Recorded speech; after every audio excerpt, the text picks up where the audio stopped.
was practicing my pitch and my mouth was like, oh my God. Yeah, like a desert. I told her, oh, well, we want to be in GQ, and she laughed.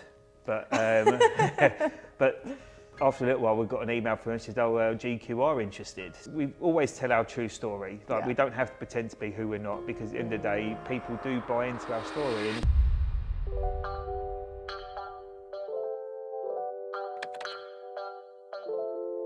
Dave, thanks so much for being here today. My pleasure. How you doing? Yeah, not too bad, thank you very much. Good, good. So to begin the conversation, I would love to find out a bit more about yourself and about Randy Cow as well. Of course. So yeah, so my name's Dave, one of the co-founders of Randy Cow. Started the idea back in about 2017. Took a couple of years to sort of come to fruition with all these great ideas. Started the business in 2019 with my two business partners, Adam and Roland. We thought it'd be a nice ramp up to spring 2020 when we'll sort of take the world by storm, but obviously the world had different ideas, and trying to sell swimwear to people who couldn't leave the house was a bit of a tough gig.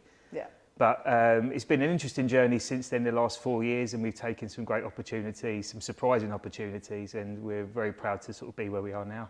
Nice, nice.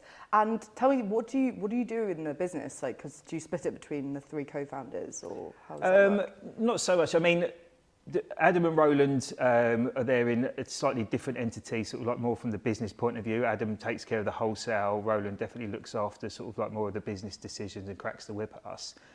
Where the whole idea and everything was my brainchild and my baby, I tend to sort of wear a lot of other hats. I'm trying to give some of those hats away so I'm not too controlling, but it's still very difficult when it's sort of like an extension of my personality. Nice. And tell me about the founding story. Like, how did you come up with the whole idea? So, I mean, to be completely honest, I played rugby for years, and I always found that swim shorts were very difficult to come by that fitted comfortably. They were always made of quite a rigid nylon or polyester material, and being someone who was challenged in the derriere department, I guess, I always found it difficult to get swim shorts that fitted my thighs and my bum. So on occasion I'd be out and they would have split at the arse. Sorry, can I say that? Yeah, you can say that.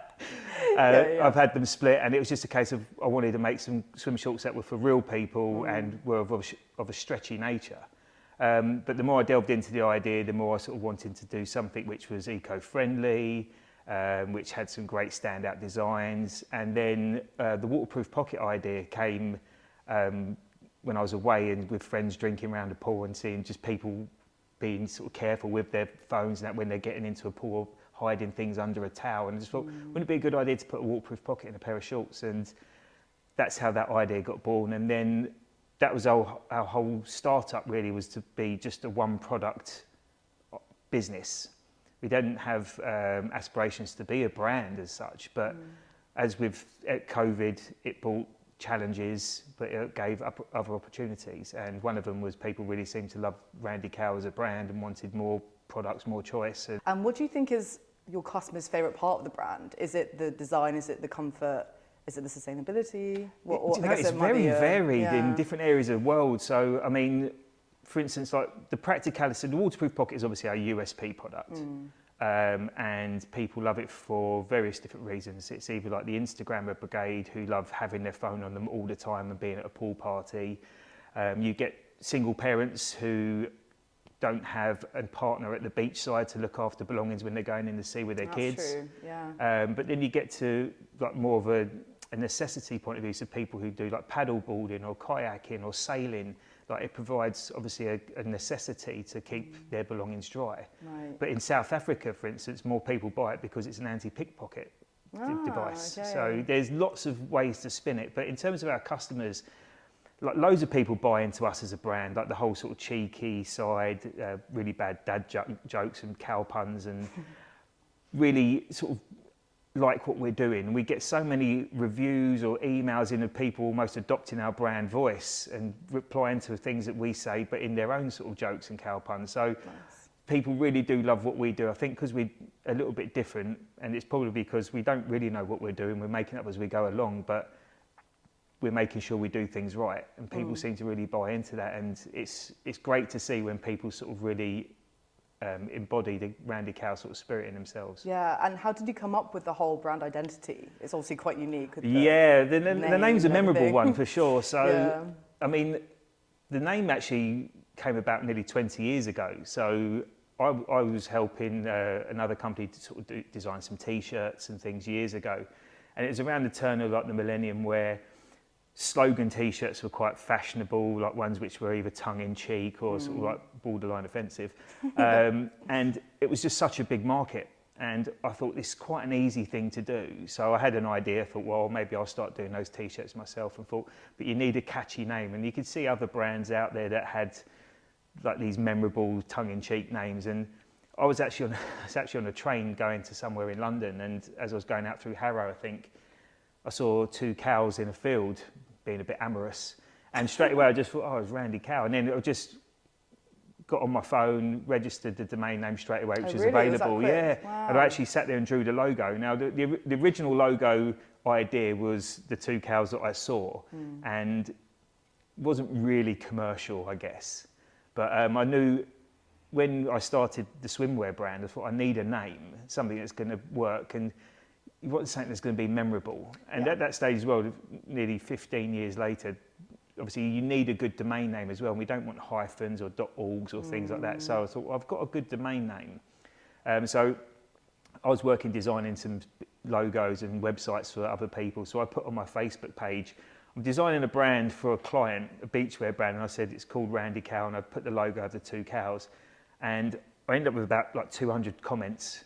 So for some people going, take all my money now, please, to some people saying, what the hell are you trying to do? This is offensive. So it was just such a wide conversation. But on the feed, everyone was like talking amongst themselves or arguing. And it's like, okay, well, the name definitely strikes a good chord.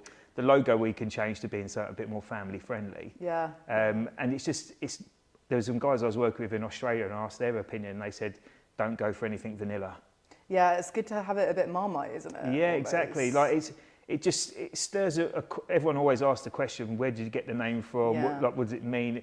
I mean, one of the funniest things was years ago, I used to have a little design agency called Lillian Kelly, and I was asked what it was named after. I said it was named after my two nans, Yeah. which it was.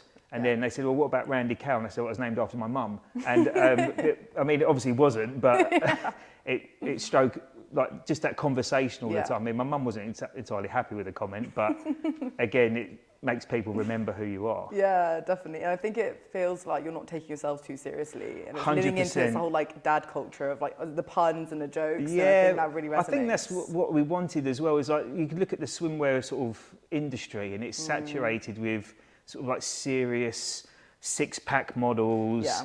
And don't get me wrong, it's a very nice image to have, but it's not always realistic. And we like to have fun with what we're doing. As I say, like we're making it up as we go along. We haven't got a history in the market, but what we want to do is enjoy it, and we want people to enjoy it with us. It's such a better journey when you've got this great opportunity and people sort of enjoying what you're doing. Definitely, and I love that you sent me that. Well, you showed me that video the other day of that guy in the sea, showing him having his phone out. Terry the turtle, yeah. So this is what I mean about our customers. They're fantastic. So we got this guy who his name was Terry. Well, I assume it's Terry because he called himself Terry the turtle. Oh, okay. He was in Barbados. So he probably had a couple of rums, and did this video of just showcasing how the phone worked, and it was brilliant. So.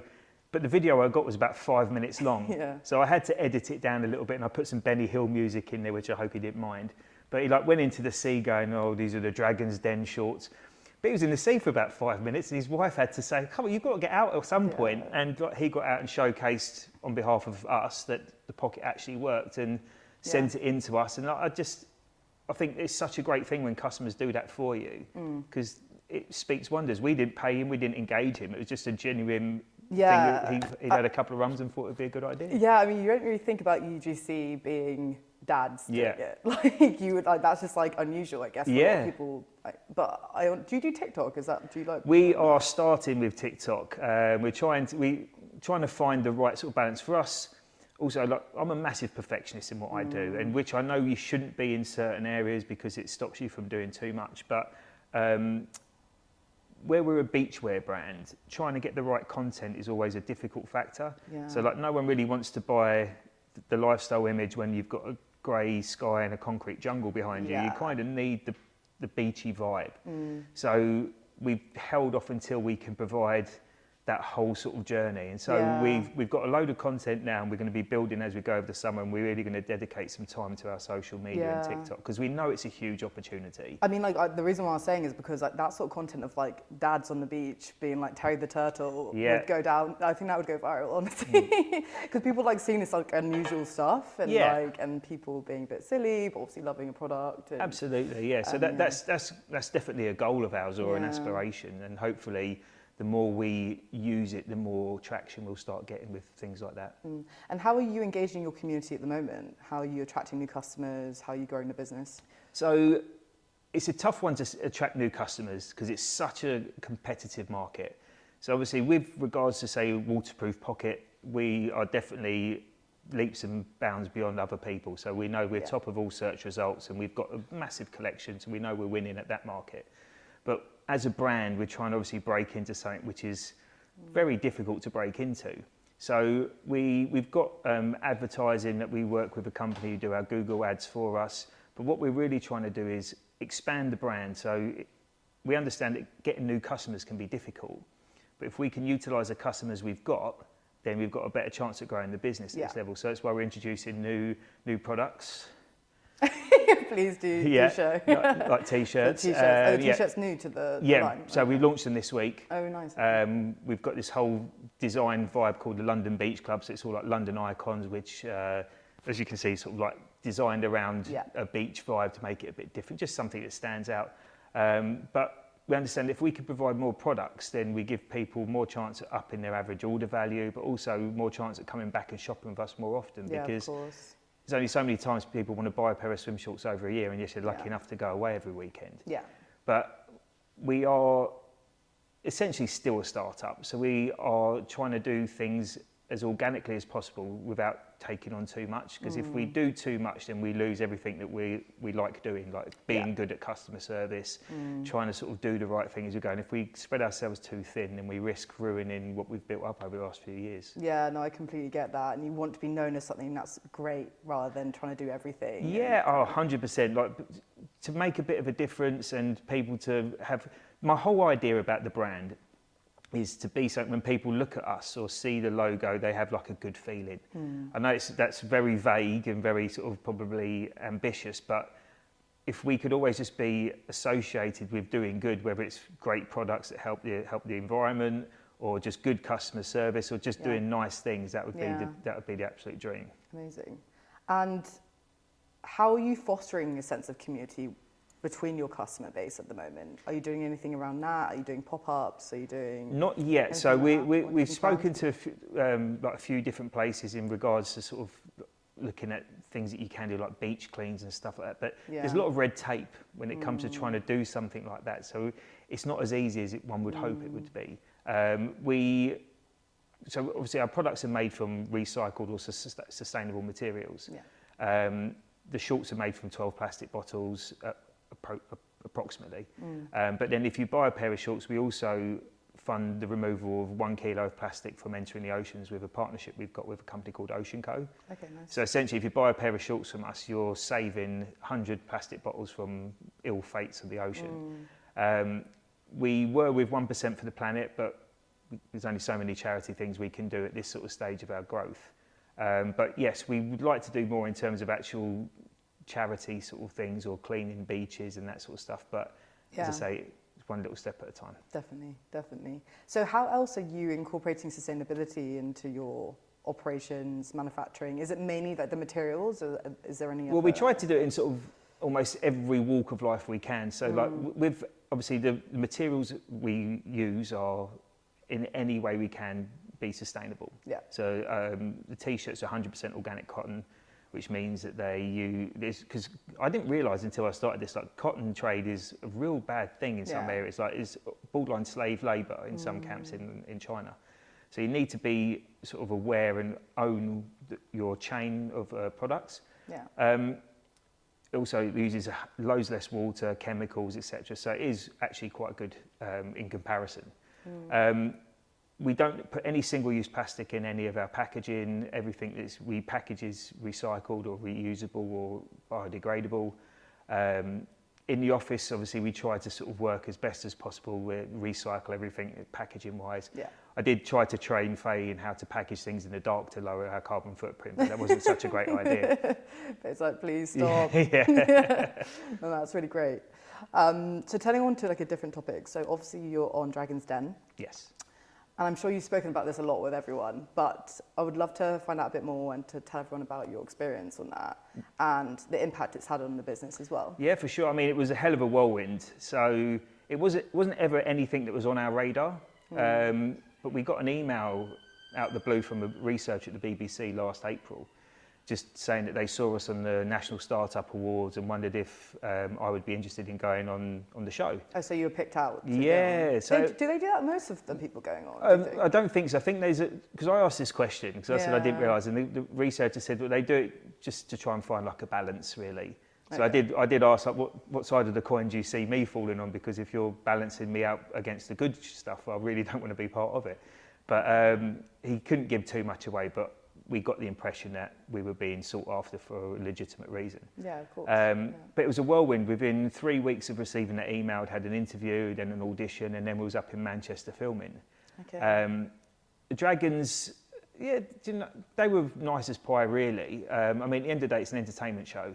So they've got to sort of take you down a couple of pegs. I mean, Tucker Sullivan, he said on the show that he didn't like any of our designs. He thought they were all very flat, non-vibrant. But then when I met him a little bit afterwards, he went, oh no, actually, I do really like your designs. It's like, well, you could have said that on a TV show. Yeah. Whether it's just he didn't actually feel it or whether it was just a case of trying to play the dragon role. But I didn't mind being there or talking to him at all. I think I'm quite comfortable chatting the best of times, and having done everything in the business, I know everything off the top of my head anyway. I mean, you've got to learn your numbers a bit better, but it was just like talking to 5 very inquisitive people. Nice. And you were in there for 2 hours, was it? It was just over an hour originally, Okay. the chat, so it was heavily edited down to like the 10-minute clip. There's a couple of good bits in there which I wish they'd kept in, but they didn't. But at the end of the day, like, we got the offers from Peter Jones and Tucker Sullivan, so it's like a big tick of approval from us. And I think answering your question, what that did for the brand, obviously the exposure of the TV show, so I think it's like 4.5 million people watch it. So our traffic to the website went crazy.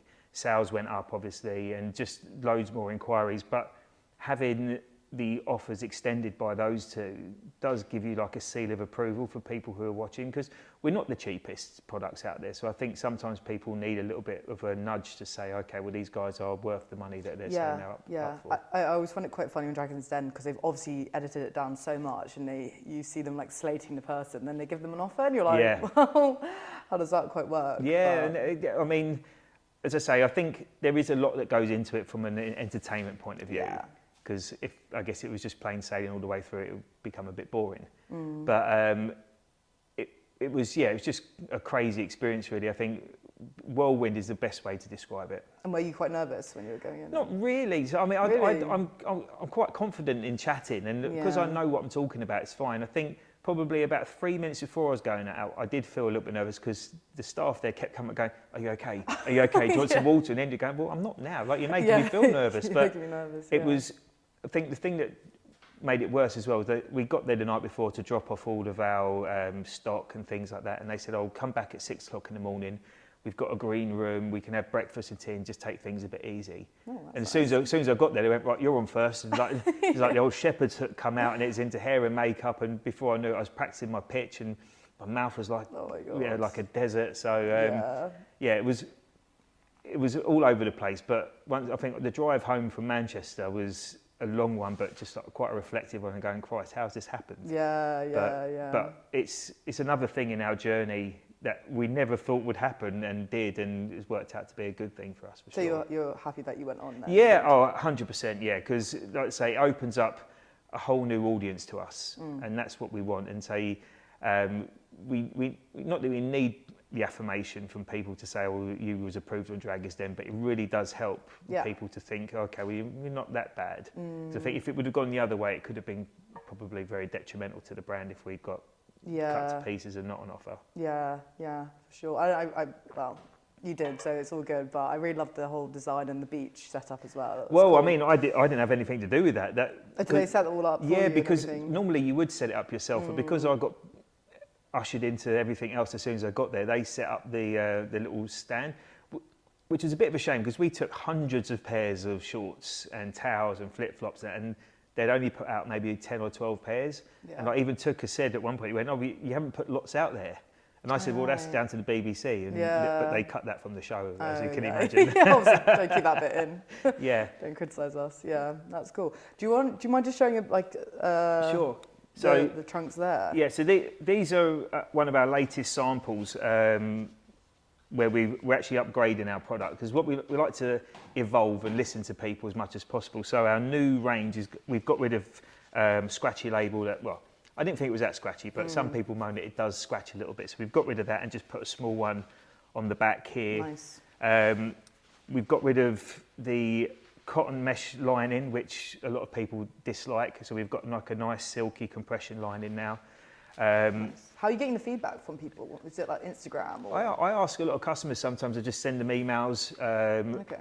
We've got, with our returns process, we have a system where they have to submit a request to return. It may seem like a bit of a ball ache, but what it does is it enables me to then, or whoever's responding, to send them an email and just say, well, what is it you really didn't like? What was the problems here? And you learn so much from people. That's really good. And also it's a good opportunity to turn someone around a little bit as well. So if they weren't really feeling it, you can say, well, what about this? So it's a good opportunity to engage. And so far, touch wood, we haven't had anyone sort of moan that it's a convoluted process. So we use that as any opportunity to get feedback and ask what people thought about our products or service, so we can try and improve as we go. So we haven't got any stripes. So this is a new design which we'll be bringing out soon. Unfortunately, it doesn't have our navy pocket. That's one of the things which we love. All our shorts got a navy pocket. Okay. So that it just gives us a little bit more of a distinctive look. But again, it's all made from recycled materials. And hopefully the Randy Cow short 2.0 will be even more comfortable. Yeah, and I think that's so good that you're almost being quite anti-scalable in terms of your approach with getting the feedback from from your customers, because that's just the best way at this early stage to get the feedback in order to grow it has to be. Product. Like, we'd be stupid not to listen and to think that we know everything, because as I say, we don't. We make it up as we go along, and I think there's always going to be new things involved. And in years to come, there might be new technology or something different that people like that we've got to incorporate. So you've got to, it's never finished. No, that's for sure. No, you have to keep changing, keep growing. So to move on, what's been one of the biggest challenges to building the brand? Well, I mean, to date?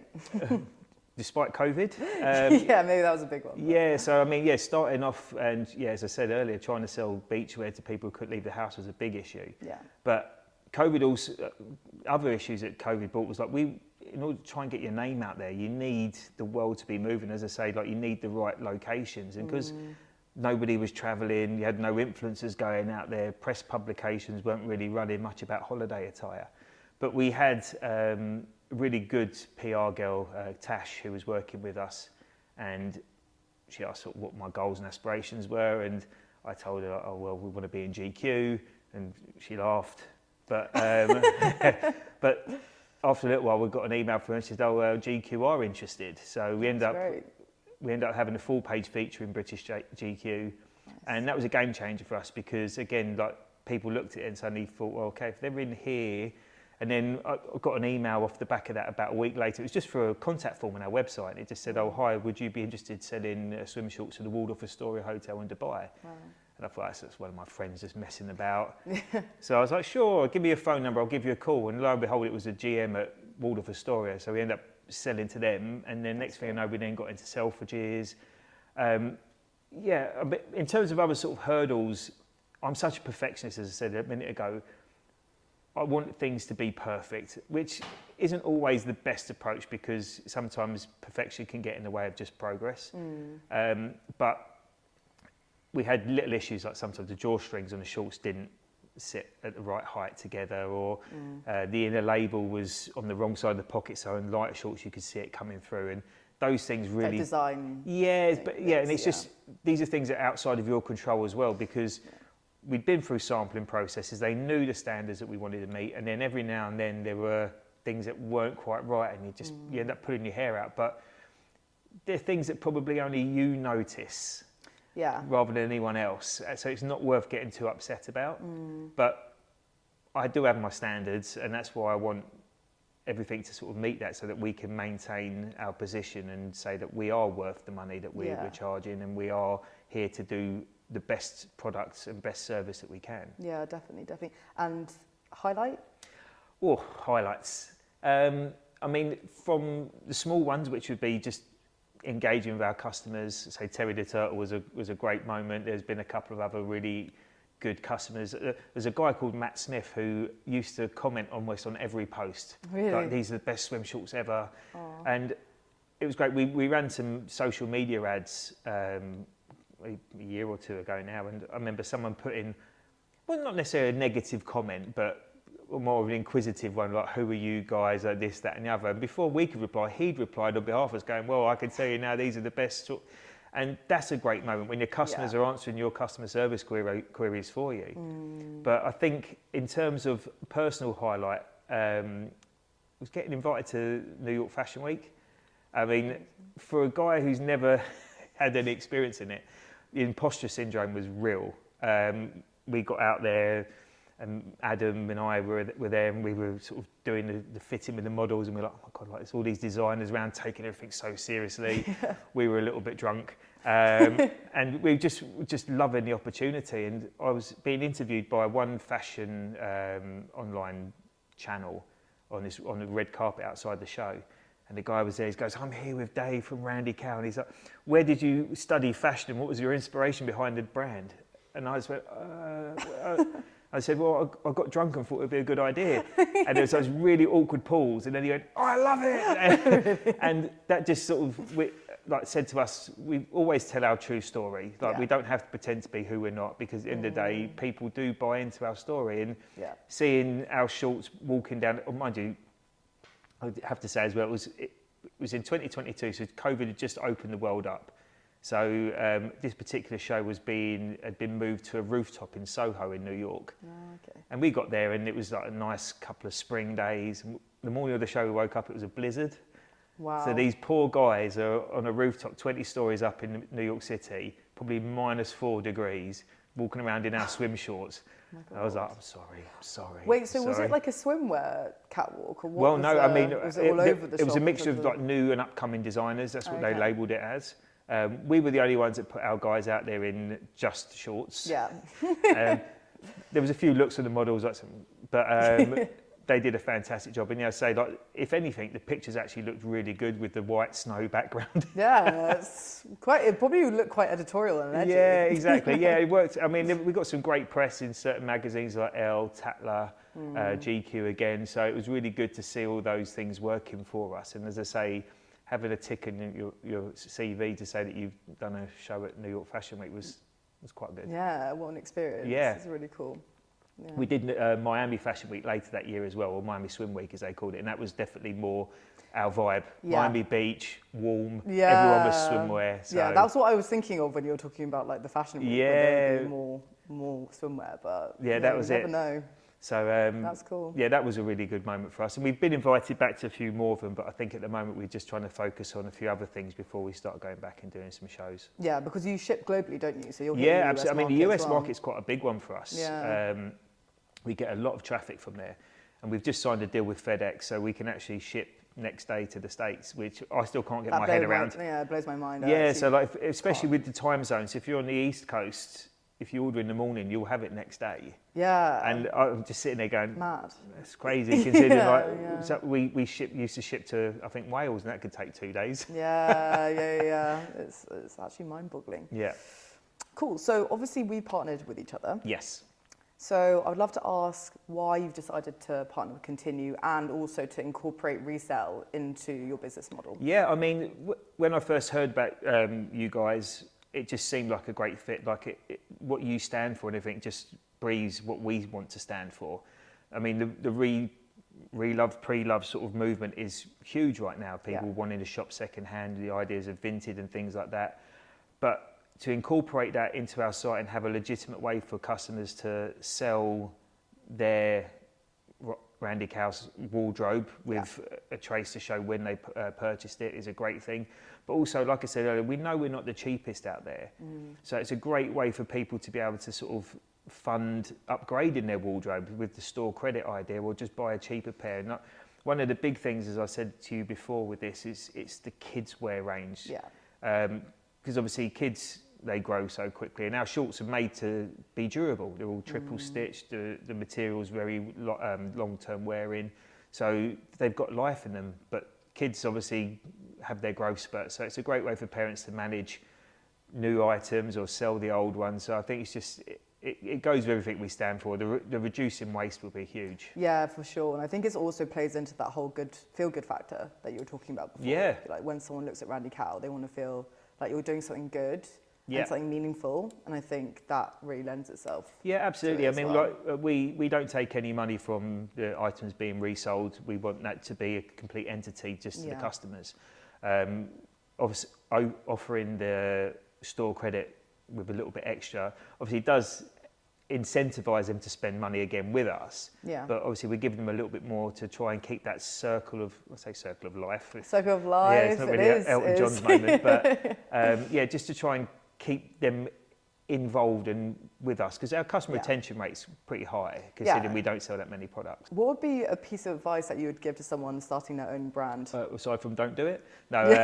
Don't do it during COVID I mean, a pandemic. Be prepared. If it was easy, everyone would do it. It takes a lot of time, but do your research.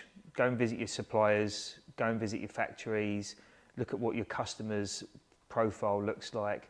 And pay attention to the small details, because they will matter and people will notice it. I mean, as I say, for me, the customer journey is so important, and I love everything about it, and it's important to stay on top of that.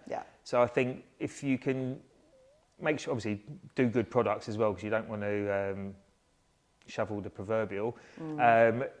It makes a big difference to sort of treat everyone as you'd wish to be treated. I think that goes a long way for sure. 100%. But be patient as well, because nothing happens over time, over a short period of time. Yeah, for sure. I think also it's such an important thing on the quality piece now, especially with social media, where you have people reviewing things on TikTok, Instagram, like it's open to the whole world. It's crazy. Like you could get a dozen 5-star reviews, which would be good for your brand. But if you get a bad one, that travels so much quicker. Because people's habits, if you go to a website and you see reviews, most people are going to click on to read what the 1-star ones are rather than the 5-star ones. Yeah, exactly. And how you're responding as a brand to that. I mean, I reply, well, I tend to try and do as much of it as possible, because I really do enjoy engaging with the customers. But we reply to every review, good or bad, because it's important that we do address it, not just for what it looks like on our website, but also for the person who's left a review. If you've taken the time to leave a review for us, the least we're going to do is acknowledge it in one way or another, because it's important. Just to ignore it is rubbish. Yeah, 100%. And last question. So we always ask people, how would you like the fashion industry to change in the future? Like, what change would you like to see, essentially? Well, apart from my face on GQ. Really happened though. Maybe on the front cover. Not the cover yet. I think the biggest issue, and this is something that I've spoken about a few times, is fast fashion, or ultra fast fashion as it's been up to now. It's a real bad sort of trend that we're going through. And like, if someone can buy a pair of shorts for $5 from one of the big retail culprits, it doesn't do us any favours. It makes our life really difficult. And any brands really, because new brands trying to compete with those sort of prices. But what the customers don't see is what they're buying really. It's the slave labour, the unsupported workers, the poor working conditions, the chemicals that are used to sort of make the cheap fabric, but also the waste. Like if you buy a t-shirt for £3 and then you wear it once and suddenly you just throw it away. It's like so much goes to landfill, it's crazy. And it's expensive to do that. I've heard that France are making a bit of a change in this movement, which I think would be fantastic to sort of try and cap this whole fast fashion industry and stop companies making these cheap garments and actually having some ownership, because it's not a good fad at all. But it only starts with education, and like people don't understand it. And so I've spoken to a few places, spoken at a few places on this, and tried to sort of say my 2 bits worth. Obviously, I'm not going to make the world of difference, but if everybody starts to understand and make a small, not trying to say never shop in these places, but have a little bit of consideration, because also it's that old saying, buy cheap, buy twice, it is true. So like if you do spend a little bit more on a product, you do get a little bit more life out of it as well. So there is different ways to look at it in terms of investing as well as trying to do the right thing. Definitely. Just a quick question actually. Yeah. Have you found that any of the ultra fast fashion brands have copied your designs before? Have you noticed that? No, well, not that I've seen anyway. I mean, unless we can sort of claim stake to the plain colours that we have, then we see them everywhere. Yeah. But we have seen a couple of other competitors with similar style designs. In fact, there was one that I think they had an advert on Facebook, and one of their designs was very similar. Really? And a couple of my friends actually commented on their advert to say, oh, these look just like Randy Cow shorts. Yeah. But I sent an email to the owners to say, like, you might want to remove this, because I didn't want to feel like we were hijacking their advert. But yeah, I mean, at the end of the day, like, inspiration's everywhere. There's no complete rip-offs, and I think there's nothing wrong with sort of seeing something which looks good and taking your own take on it, really. Yeah. Okay. No, I was just curious. As long as it hasn't got our logo on the bottom, then that's fine. No, I've just seen it a lot pockets. with smaller brands. Like, they'll just like copy their designs, and it was obviously quite bold, and people like them. Yeah, so I was I think the biggest thing is like if we started seeing other shorts out there with navy pockets or